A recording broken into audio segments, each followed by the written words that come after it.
어머니, 이 검정봉지 사과랑 배는 시댁 거예요. 저보다기 한우 세트는 저희 친정 드릴 거니까 냉장고에 넣어두셨다가 갈 때 꼭 챙겨주세요. 그래. 나는 내 선물인 줄 알았네. 무슨 말씀이세요? 시골에서 뭐 한우 드실 일이나 있나요? 괜히 안 드시던 한우 고기 드시면 배탈 나요. 어머니는 튼튼하시잖아요. 괜히 욕심 부리실 필요 없어요. 그래도 내가 이렇게 챙겨주니 고맙다. 고맙긴요. 사과, 배도 안 사올 뻔했는데 가져온 걸로 감사하게 생각하세요. 어머니가 너무 욕심 많으신 거 아니에요? 요즘 늙으면 다 애된다더니 진짜 그러시네. 명절에 만난 시어머니와 며느리의 모습입니다. 무슨 사연이 있을까요? 사연 시작 전에 무료 구독 버튼 눌러주시고 좋아요, 알람 설정도 눌러주시면 재밌는 사연을 빠르게 만나보실 수 있습니다. 사연 들어보시고 어머니의 행동이 잘못됐다고 생각하신다면 댓글로 의견을 남겨주세요. 안녕하세요. 저는 60대 김영숙입니다. 지금은 시골에서 홀로 살고 있습니다. 아들은 결혼해서 서울에서 살고 있어요. 요즘 젊은 사람들은 바쁘기는 왜 이리도 바쁜지 얼굴 한 번 보기가 힘이 드네요. 그래도 명절에는 볼 수 있으니 매번 기대가 되고 설레입니다. 명절이 가까워지면 저는 부엌 창문을 먼저 닫습니다. 바람이 스며들고 산비탈 흙냄새가 코끝에 걸립니다. 맑아진 창에 제 얼굴이 비치면 중얼거립니다. 오늘은 웃어라, 기대는 하지 말자. 그래도 혹시나. 제 마음은 늘 그 새사이를 오갑니다. 평생 새벽에 일해 아들 하나 똑바로 키웠습니다. 그 아들이 38도윤, 며느리 서리는 미소가 예뻤습니다. 그런데 그 미소는 저를 지나 먼 데를 보는 것 같았습니다. 전화 벨소리는 늘 짧게 울립니다. 어머니, 회의 들어가요? 어머니, 약속이 있어서. 그래, 건강만 해라 같은 말로 통화를 마칩니다. 통화 뒤에는 친정 이야기만 길게 나눴습니다. 이번에 친정 모임이 있어서요. 엄마 허리가 안 좋아. 제가 챙겨야 해요. 괜찮다 대답하면서도 마음 한구석이 매끈하게 긁히는 소리가 났습니다. 안방 장롱 위엔 보자기들이 가지런합니다. 저는 초록 보자기를 꺼내 펼쳐봅니다. 올해는 제가 먼저 선물을 준비했습니다. 장에 가서 대추와 잣, 곶감과 밤을 좋은 걸로 담았습니다. 손님 오면 한상 바치고 갈 때 정성 담은 꾸러미라도 챙겨주고 싶었습니다. 벽시계가 10시를 지나고 사골 끓는 김이 얇게 올라오며 팬에서는 동태전이 지글거렸습니다. 대문 밖에서 말순 여사 목소리가 들렸습니다. 며느리 내려온다면서요. 저는 앞치마를 털며 나갔습니다. 오늘은 바람이 많이 불지요. 그래도 얼굴 보니 좋으시지요? 요즘은 명절에도 못 내려오는 집이 많다던데 영숙 씨는 복이야. 저는 웃었습니다. 이번에는 제대로 된 선물도 받겠지요. 제 귀가 먼저 놀랐습니다. 제가 이런 기대를 품을 줄이야. 말순 여사는 고개를 끄덕였습니다. 요즘 며느리들도 잘해. 저는 장독대 뚜껑을 쓸며 생각했습니다. 기대는 실망을 낳고 실망은 서러움을 낳는다. 그래도 한 번쯤은 인정받고 싶습니다. 점심을 훌쩍 넘긴 시각, 마당에 차가 멈춰섰습니다. 회색 승용차에서 아들이 내려 엄마, 왔어요. 인사합니다. 그 말에 등줄기를 타고 따뜻한 게 흘렀습니다. 뒤이어 며느리가 내립니다. 검정 스타킹에 단정한 코트, 손에는 검정 봉지 하나와 보자기 하나. 멀리서도 반짝거리는 그 보자기가 눈에 들어왔습니다. 왕골빛 새 보자기, 모서리에 금실이 박혀 매듭이 곱게 살아날 결. 제 마음이 그 보자기를 먼저 붙잡았습니다. 현관 문턱 앞에서 며느리가 웃었습니다. 어머니, 준비하시느라 고생 많으셨어요. 저는 손사래를 쳤습니다.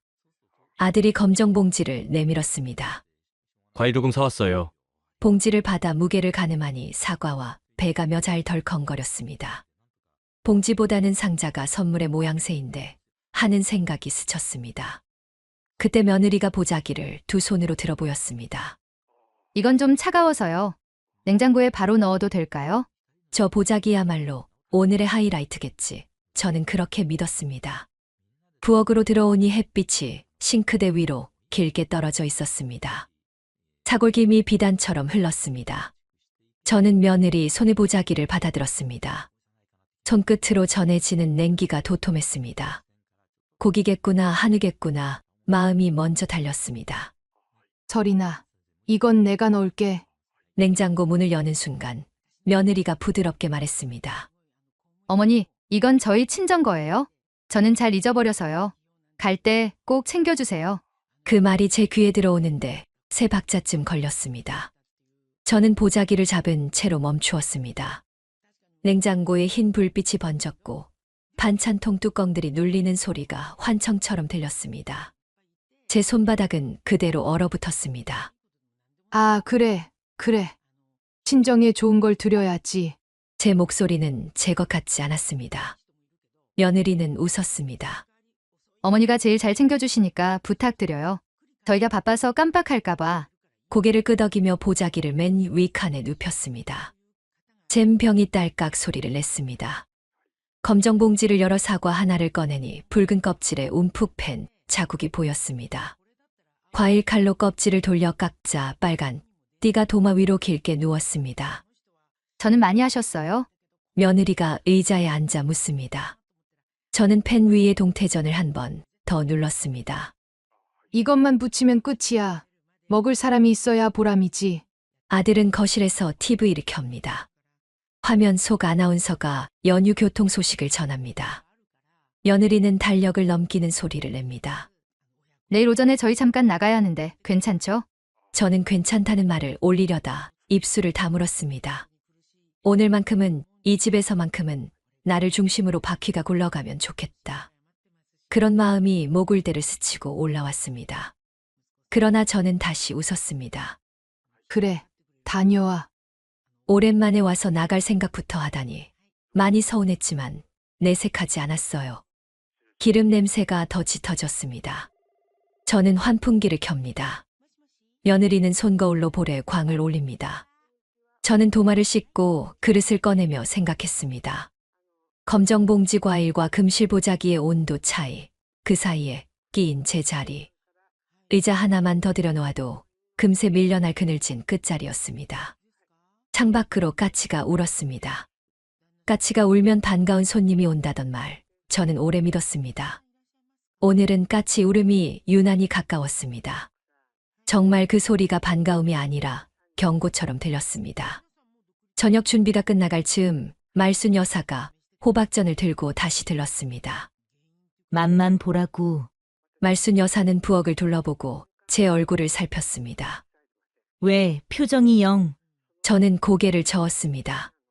내가 좀 과민한가 봐. 사람 마음이 신호를 보낼 때가 있지. 그 말에 잠깐 가슴이 먹먹해졌습니다. 저는 손등에 밀가루를 훔치며 애써 웃었습니다. 별일 있나? 상 위에 음식이 오르고 아들과 며느리가 맞은편에 앉았습니다. 저는 사과를 깎아 돌려놓고 국을 떠주었습니다. 며느리는 전에 모서리를 톡 치며 웃었습니다. 역시 손맛이세요? 그 말의 끝이 부드러웠지만 제 귀에는 다른 소리가 섞여 들렸습니다. 냉장고 위칸에 눕혀둔 보자기의 냉기, 그 속의 반짝임. 저는 수저를 쥔 손에 힘을 주었습니다. 먹자. 먹을 땐 얘기 그만하고. 그날의 첫 숟가락이 이상하게도 목을 부드럽게 타고 내려가지 않았습니다. 저녁상을 차리고 앉았지만 제 마음은 이미 무거웠습니다. 국그릇에서 김이 오르는데도 손끝은 싸늘했고 며느리의 미소는 그 김 사이로 뿌옇게 일렁일 뿐이었습니다. 어머니, 이번에 친정에서 뭐 해드려야 해서요. 거긴 늘 한우들이거든요. 며느리가 아무렇지 않게 입을 떼었습니다. 그 말은 수저 위를 스치듯 지나갔지만 제 귀에는 돌멩이처럼 떨어졌습니다. 아들도 덩달아 맞장구를 쳤습니다. 설인이 엄마가 소고기를 좋아하시잖아요. 늘 챙겨드리니까. 제 숟가락이 국물 속에서 허우적거렸습니다. 순간 손에서 미끄러질 뻔했습니다. 늘 챙긴다니 속이 뒤집히는 걸 들키지 않으려 웃음을 걸었습니다. 그래, 친정이 가까우니 자주 챙길 수 있지. 전 부치는 기름 냄새가 방 안 가득 퍼졌지만 그 냄새 속에선 제 숨이 막히는 듯 했습니다. 며느리는 식탁 끝에 앉아 젓가락으로 전을 집으며 미소 지었고 곧장 자리에서 일어나 방으로 들어갔습니다. 어머니는 손이 빠르시니까 제가 하면 늦어요. 또 저는 뭐가 어딨는지 잘 몰라서요. 어머니가 직접 하시는 게 훨씬 나아요. 그 말은 마치 제 수고를 칭찬하는 듯했지만 결국은 자기 손에 기름 묻히지 않으려는 핑계였음을 저는 잘 알았습니다. 부엌 창문 너머로 까치가 몇 번 울어댔습니다. 사람을 반기던 그 울음이 이젠 조롱처럼 들렸습니다. 시간이 흘러 설거지할 때쯤 아들이 현관에서 말했습니다. 엄마, 저녁에 동창 모임 있어서 잠깐 나갔다 올게요. 그러자 며느리가 기다렸다는 듯이 덧붙였습니다. 저도 같이 나갈게요. 집에만 있기 답답하잖아요. 그 순간 제 등골이 싸늘해졌습니다. 남겨진 건 전 부침 잔해와 기름기 가득한 접시들, 그리고 설거지통에 쌓인 그릇 한 더미뿐이었습니다. 부엌 불빛 아래 제 그림자가 길게 늘어졌습니다. 그 그림자가 제 어깨를 누르는 듯 무거웠습니다. 손목이 욱신거리고 허리는 불에 댄 듯 뜨거웠습니다. 그런데도 그들은 저를 혼자 두고 가버렸습니다. 밤이 깊어가고 부엌에서 마지막으로 정리하려는 순간 문틈 사이로 두 사람의 대화가 흘러들었습니다. 며느리 목소리는 낮았지만 또렷했습니다. 어머니는 욕심도 많으셔. 우리 친정 엄마들의 선물을 왜 욕심내셔? 이어지는 말은 칼끝 같았습니다. 늙으니까 점점 탐욕스러워지시네. 원래 나이 들면 애 든다더니 진짜 그러시나 봐. 저는 그 자리에서 몸이 굳었습니다. 손에 쥔 수세미에서 거품이 뚝뚝 떨어졌습니다. 아들의 목소리도 이어졌습니다. 사과, 배도 안 사올 뻔했는데 그래도 가져왔으니 고마워해야 하는데. 그 말이 제 가슴을 쳤습니다. 마치 제가 고개 숙여 고마워해야 할 사람이라도 된 듯이. 설거지통 물결이 흔들렸습니다. 제 손이 덜덜 떨리며 그릇이 서로 부딪혔습니다. 눈물이 뺨을 타고 흘러내렸습니다. 그 순간 저는 평생을 떠올렸습니다. 비 오던 날 장터에서 젖은 신발을 신은 채 쌀자루를 쥐고 집에 돌아오던 제 모습. 밤새 재봉틀을 돌려 도윤 학비를 마련하던 손끝. 늘 웃으며 시댁 제사상을 차리던 제 땀내. 그 모든 게 한순간에 헛것이 된 듯했습니다. 제가 원한 건 거창한 게 아니었습니다. 그저 인정받고 싶었고 어머니 수고 많으셨어요라는 진심 어린 말 한마디면 좋겠습니다. 그런데 그들은 저를 탐욕스럽다고 했습니다. 저는 방으로 들어와 이불 위에 털썩 앉았습니다. 창밖에는 초승달이 걸려 있었고 찬바람이 창문 틈으로 스며들었습니다. 제 몸은 뜨거운데 방 안 공기는 서늘했습니다. 불 꺼진 부엌에서는 여전히 기름 냄새가 맴돌았습니다. 그 속에서 저는 결심했습니다. 내 삶을 내 손으로 지켜야겠다. 더 이상은 저들의 눈치 속에서 검정 봉지와 금빛 보자기 사이에서 밀려나지 않으리라. 제 가슴속 깊이 단단한 결심이 서서히 자리 잡았습니다. 밤새 들었던 말이 귓가에서 떠나질 않았습니다. 늙으니까 욕심이 많아지셨네. 원래 나이 들면 애 된다더니. 그 말이 제 귀에 가시처럼 박혀 새벽까지 이불 속에서 천장을 바라보고만 있었습니다. 심장이 두근거려 한숨도 자지 못했지요. 동이틀 무렵 저는 부엌으로 나가 국을 다시 데우고 전을 달궜습니다. 기름이 지글거리는 소리에 제 속은 더 끓어올랐습니다. 그런데도 손길은 멈추지 않았습니다. 명절 아침 차려야 할 건 차려야 한다는 고집이 제 몸을 움직이고 있었습니다. 아침 햇살이 창가로 들어와 방 안을 환하게 밝혔을 때 아들이 졸린 얼굴로 나왔습니다. 엄마, 이렇게 일찍부터 또 준비하셨어요? 명절인데 이 정도는 해야지. 내 아버지 살아계셨으면 더 크게 했을 거야. 저는 웃으려 했지만 입꼬리가 제대로 오르지 않았습니다. 잠시 뒤 서린이가 방에서 나왔습니다. 머리를 단정하게 묶고 얇은 립스틱까지 발라 얼굴에 윤기가 번졌습니다. 어머니, 또 이렇게 수호를 저희는 간단히만 먹어도 되는데. 그 말은 겉보기엔 예의였지만 제 귀에는 괜히 쓸데없이 힘쓰신다는 의미로 들렸습니다. 저는 그저 이게 내 보람이다 하며 웃어 넘겼습니다. 그러나 손끝은 이미 차갑게 굳어 있었습니다.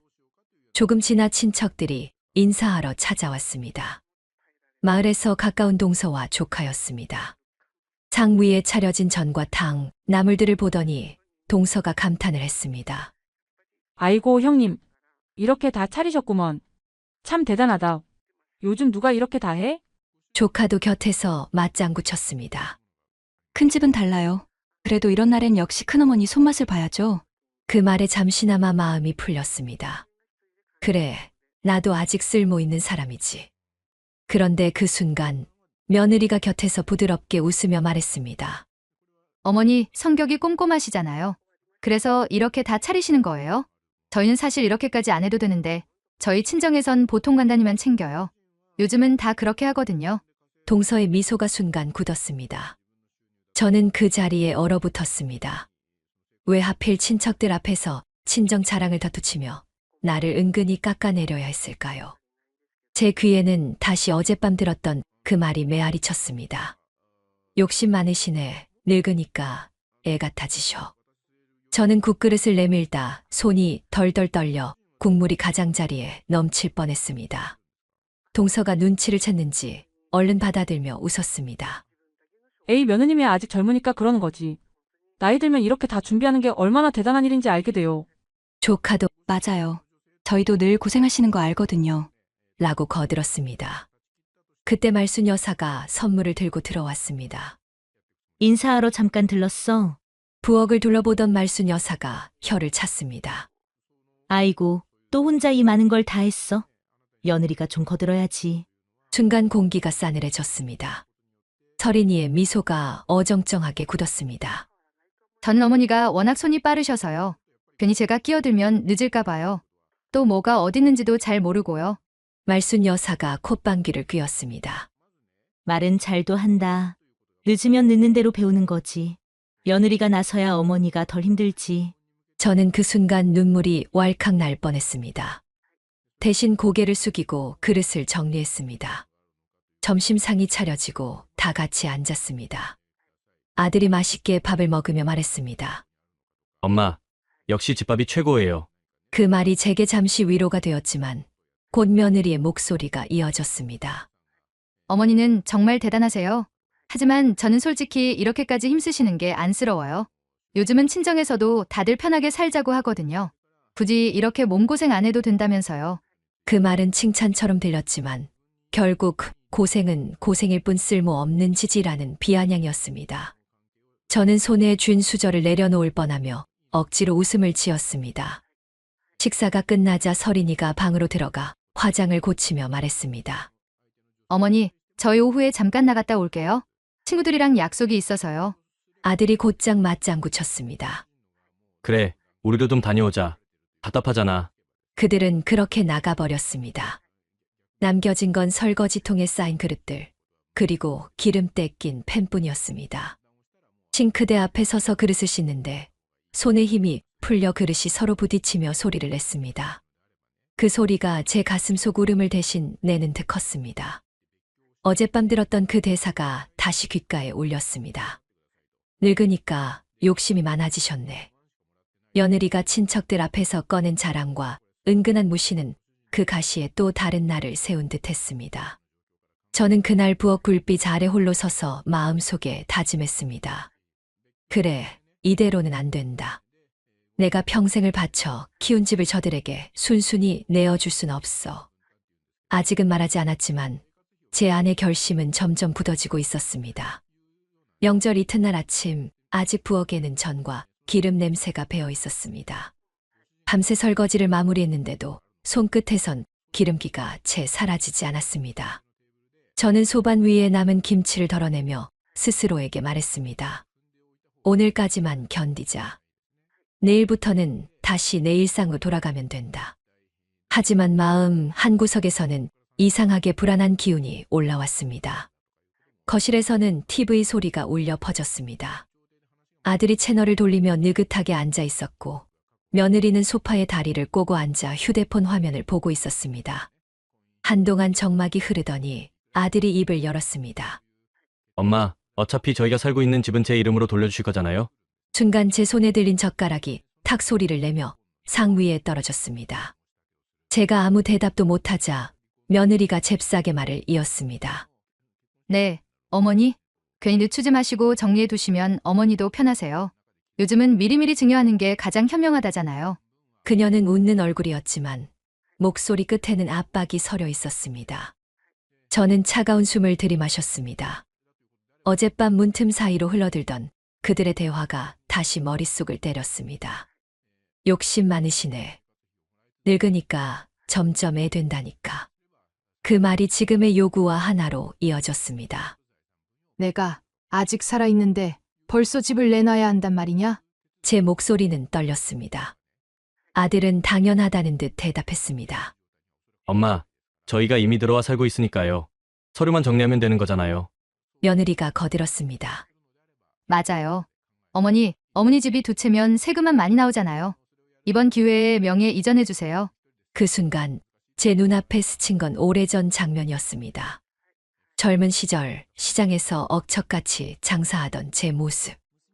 때를 쓰는 도윤에게 국수 한 그릇을 들려주며 조금만 참아. 곧 잘 살 수 있을 거야라 속삭이던 기억. 그 아이를 위해 아끼고 모아 마련한 집이었는데 지금은 그 아이 입으로 당연히 내 거라는 말이 나오고 있었습니다. 저는 속으로 중얼거렸습니다. 너희가 살고 있는 그 집은 내 땀과 눈물의 집이다. 내가 당연히 차지할 수 있는 게 아니야. 하지만 겉으로는 웃음을 지었습니다. 그래, 알겠다. 생각해보마.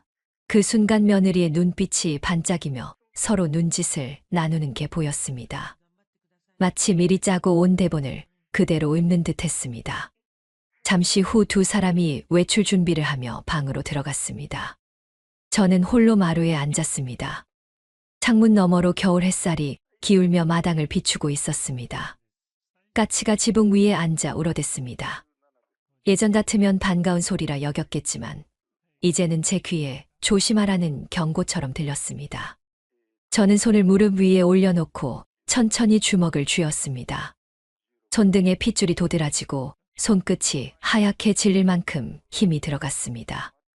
이대로 두면 내 인생이 송두리째 뺏기겠구나. 그때 말순 여사가 놀러왔습니다. 영숙 씨, 왜 그렇게 얼굴이 잿빛이야? 혹시 또 며느리한테 무슨 소리 들은 거 아니야? 저는 떨리는 손으로 그릇을 받으며 겨우 대답했습니다. 말순 씨, 나 이제 알 것 같아. 내가 그동안 얼마나 바보였는지. 뭔 소리야?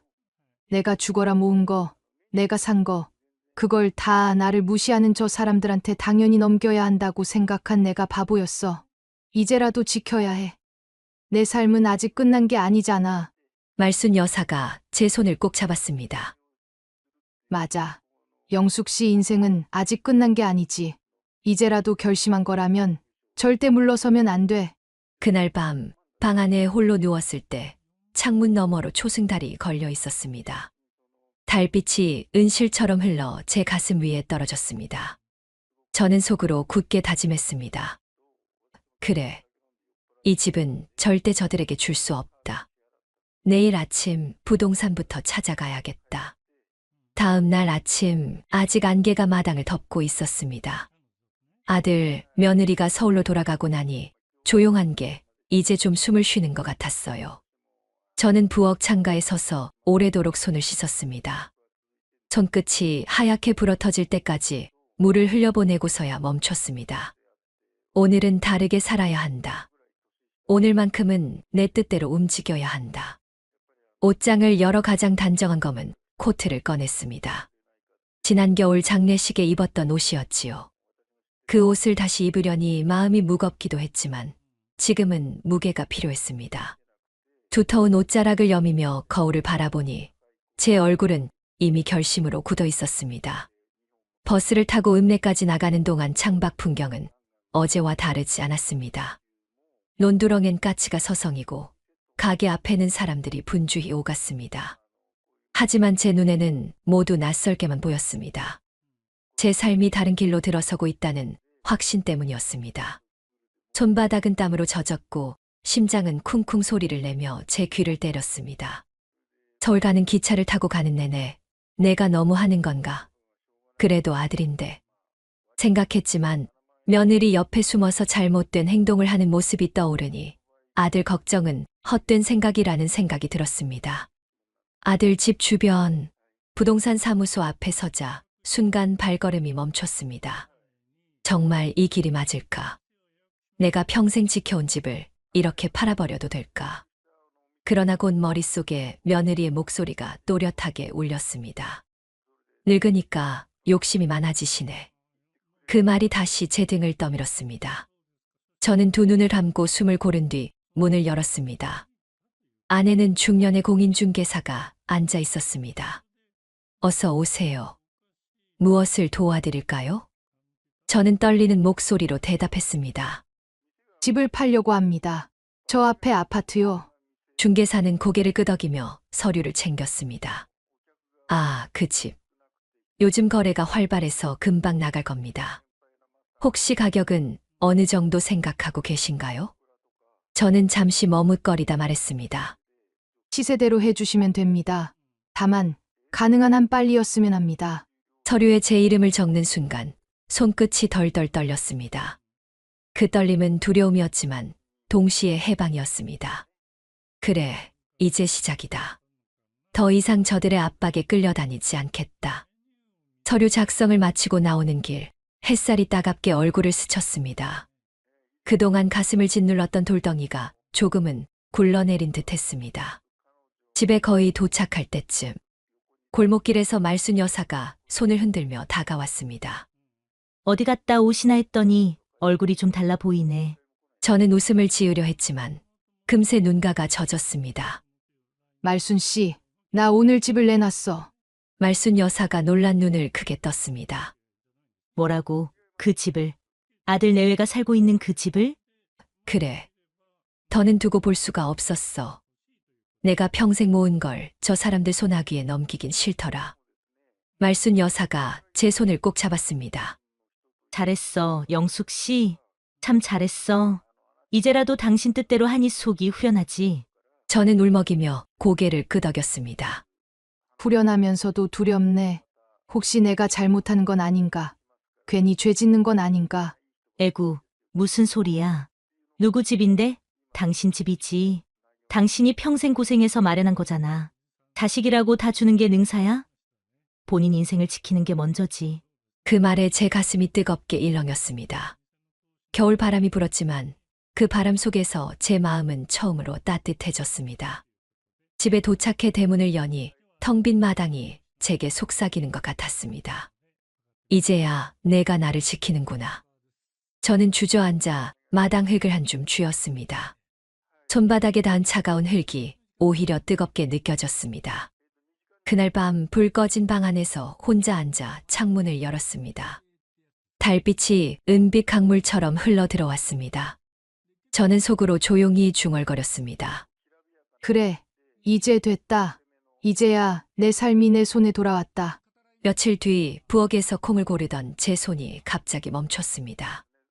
현관문이 벌컥 열리더니 발소리가 쿵쿵 울리며 거실로 다가왔습니다. 아들이 잔뜩 상기된 얼굴로 들어왔고 그 뒤를 따라 며느리가 헐레벌떡 달려왔습니다. 어머니, 이게 무슨 짓이에요? 며느리가 벌써 목소리를 높였습니다. 저는 고개를 들어 천천히 물었습니다. 무슨 짓이라니?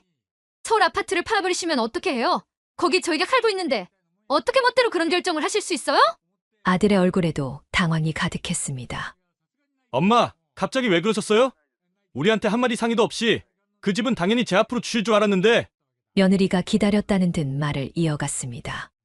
그래요, 저희한테 주셨으면 저희도 안정되고 어머니도 편하셨을 텐데 왜 이렇게 자기 마음대로 하세요? 그 순간 제 안에서 오래 참아온 무언가가 뚝 끊어졌습니다. 저는 두 손을 무릎 위에 올리고 단호하게 말했습니다. 그 집은 내 이름으로 된 내 집이다. 내가 내 집을 파는 게 왜 멋대로가 되느냐? 그러자 며느리의 목소리는 더욱 거칠어졌습니다. 어머니, 참 욕심도 많으시네. 나이 드셔서 판단이 후해지신 거 아니에요? 원래로 온 애들 그러잖아요. 괜히 별것 아닌 거 붙들고 놓질 못하고. 아들도 눈치를 보며 거들었습니다. 엄마, 솔직히 저희가 계속 살아온 집이잖아요. 그러니까 저희 몫이라고 생각하는 게 당연하죠. 저는 천천히 고개를 끄덕였습니다. 어머니, 어떻게 저희가 살고 있는 집을 팔아버리세요? 그건 저희 몫인데요. 저는 천천히 며느리를 노려보며 말을 뱉었습니다. 내 목, 내가 언제 나를 내 집안 어른으로 대접했냐? 명절마다 시댁엔 검정 봉지에 사과, 배 몇 알 던져놓고 내 친정엔 반짝이는 한우 세트 챙겨가던 내 모습이 아직도 눈에 선하다. 그게 내 진심 아니야? 내 친정만 귀하고 나는 눈꽃만큼도 존중하지 않는 주제의 집은 내 몫이라고? 염치라는 게 있으면 그런 말은 입에 담지도 못할 거다. 며느리 얼굴이 벌겋게 달아올랐습니다. 하지만 저는 멈추지 않았습니다. 그래서 팔았다. 검정봉지 사과, 배 몇 알로 나를 치부한 내가 결국 집까지 삼킬 거라는 게 뻔했으니까 내 집, 내 재산은 이제 다시는 내 손에 들어가지 않을 거다. 순간 방 안이 고요해졌습니다. 며느리의 얼굴이 붉게 달아오르더니 손을 허리에 얹고 소리쳤습니다. 어머니, 그럼 저희 보고 당장 나가라는 거예요? 어떻게 그런 말을 하실 수가 있어요? 자식한테 이럴 수 있어요? 빨리 이사갈 준비나 해라. 내 집을 무시한 대가를 이제라도 알아야 한다. 아들이 기가 막히다는 듯 두 손을 벌렸습니다. 엄마, 정말 혼자 살 수 있으시겠어요? 결국 저희 도움 필요할 텐데 괜히 고집 부리시다가 나중에 후회하실 거예요. 저는 웃으며 대꾸했습니다. 고집이라 부르든 뭐라 부르든 상관없다. 이건 내 마지막 자존심이다. 며느리는 씩씩거리며 자리를 박차고 나갔습니다. 아들도 따라가며 몇 번 뒤돌아봤지만 제 얼굴에는 흔들림이 없었습니다. 그날 밤 오랜만에 창문을 열고 달빛을 바라봤습니다.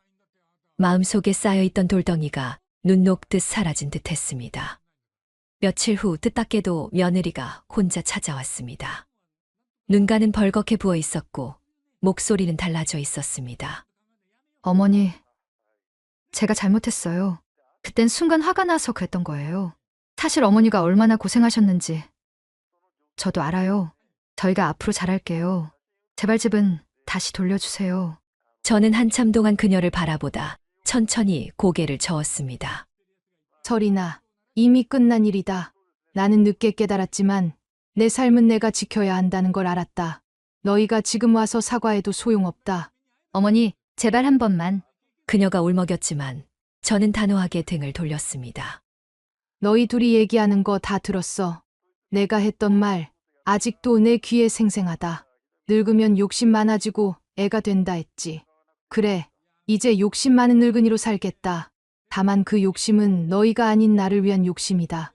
그녀의 흐느낌이 뒤에서 들렸지만 저는 눈을 감고 고개를 들어 달빛을 마주했습니다.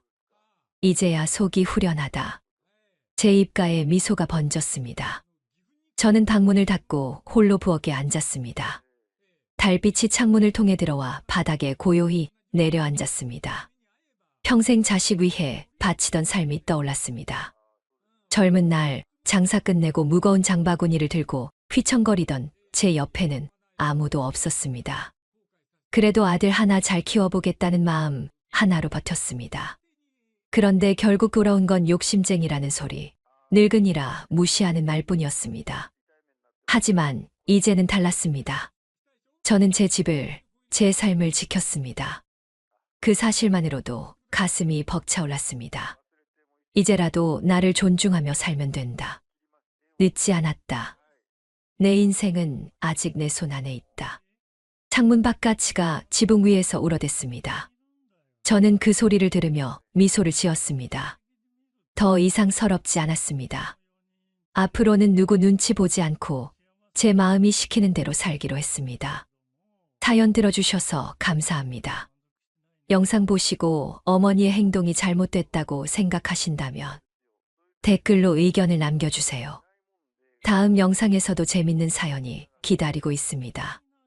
무료로 누를 수 있는 구독과 좋아요, 알람 설정을 눌러주시면 다음 영상을 더 빨리 만나보실 수 있습니다.